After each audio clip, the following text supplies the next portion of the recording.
សម្រាប់បងបងឬក៏បងអូនដែលមានបញ្ហាសក់ជ្រុះកុំភ្លេចសាកជាមួយនឹងសាប៊ូស្នាដៃកូនខ្មែរយើងបានណាចាឲ្យគ្រឿងផ្សំដូចជារបៀបប្រើហ្នឹងគឺបិទនៅក្នុងដបហ្នឹងឯងចាខាងក្រៅហ្នឹងអរគ្នាមានសរសេរជាភាសាខ្មែរបងប្អូនអាចមើលបានណាចាត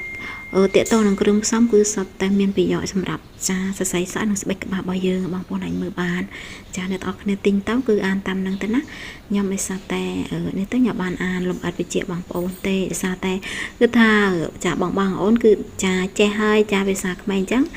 ទិញហើយអានខ្លួនឯងប៉ុន្តែខ្ញុំគាត់តែណែនាំសម្រាប់អ្នកដែលសក់ជ្រុះដូរសាប៊ូឲ្យច្រើនហើយមិនបានចាអាចសាកជាមួយនឹងសាប៊ូនេះបាននិយាយទៅខ្ញុំហ៊ាននិយាយថាសក់ខ្ញុំគឺកាត់បន្ថយជ្រុះបាន 80% ជាបន្ទាប់ពីកក់សាប៊ូនេះណាអញ្ចឹងវីដេអូនេះគឺមានតែប៉ុណ្ណឹងឯងអរគុណច្រើនបើសិនជាបងប្អូនមានចំណងទាក់ទងទៅនឹងវីដេអូនេះចាកុំភ្លេចខមមិនខាងក្រោមបានណា